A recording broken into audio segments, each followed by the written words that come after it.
Everyone, তো চলো আজকে আমরা শিখবো একটা সিম্পল হাতা কিভাবে কাটিং করি, কোথায় কতটা ডাউন করতে হয়, কতটা লুজ নিতে হয়, কতটা চওড়া নিতে হয়, সমস্তটাই কিন্তু এই ড্রয়িংয়ের মধ্যে লিখে রেখেছি। চলো তোমাদের বুঝিয়ে দিই। এটা হচ্ছে একটা হাতা কাটিং। এখানে শর্ট হাতা আমি কাটিং করব। কিভাবে কাটিং করছি না, প্রথমে আগে কাপড়টাকে 4 ভাঁজ করে নেবে। এই যে কাপড়টা আছে 4 ভাঁজ, আর এদিকটা হচ্ছে বন্ধ দিক, এদিকটা হচ্ছে বন্ধ দিক, 4 ভাঁজ করে নিয়েছি। এদিকটা হচ্ছে খোলা দিক, দেখতে পাচ্ছ, এদিকটা হচ্ছে খোলা দিক, আর এটা হচ্ছে বন্ধ দিক।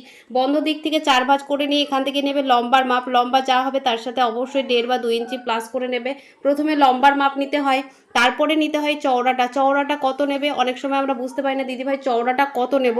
চওড়াটা তোমাদের নিতে হবে, কিন্তু আমাদের যা মোহরা থাকবে মোহরাটাকে হাফ করে নেবে। যার যেটা মোহরা থাকবে সেটাকে হাফ করে নেবে। হাফ করে যেটা হবে সেটাই কিন্তু নিয়ে নিতে হবে। এখান থেকে চওড়াটা নেওয়ার পরে এখান থেকে ডাউন করছি। ডাউন কতটা করছি না, আমার এখানে লম্বা আছে ধরো 3 ইঞ্চি। তো 3 ইঞ্চি যদি আমার হাতের লম্বা থাকে তাহলে এখানে ডাউন কিন্তু 2 ইঞ্চি করতে হবে। তো এখান থেকে আমরা ডাউন 2 ইঞ্চি করেছি। তারপরে এখান থেকে দেখো হালকা করে এই জায়গাটা দেখো সোজা রেখেছি আমরা। এখান থেকে এই কর্নার থেকে কিন্তু আমরা এরকমভাবে শেপটা দেবো না। এখান থেকে কিছুটা 1 বা 1.5 ইঞ্চি মতো ছেড়ে দিয়ে তারপরে যেখান থেকে দেখো এরকমভাবে একটা হালকা করে শেপ দিয়েছি। যেখানে আমরা ডাউন করেছি সেখানে গিয়ে কিন্তু এই শেপটা মিলেছে। এবার কুর্তি বা ব্লাউজের ক্ষেত্রে যেই 1.5 বা 2 ইঞ্চি এক্সট্রা নাও মার্জিন, সেই মার্জিনটা কিন্তু তারপর থেকে নিয়ে নিতে হবে। তারপরে একদম শেষে চলে আসবে, এখানে নিতে হবে মোহরি। মোহরি তোমাদের যা হবে সেটাকে হাফ করে নেবে, সেটা নিয়ে নেবে। আর সাথে আরও এখানে যদি 2 ইঞ্চি নাও তাহলে এখানেও কিন্তু 2 ইঞ্চি নিয়ে নিতে হবে।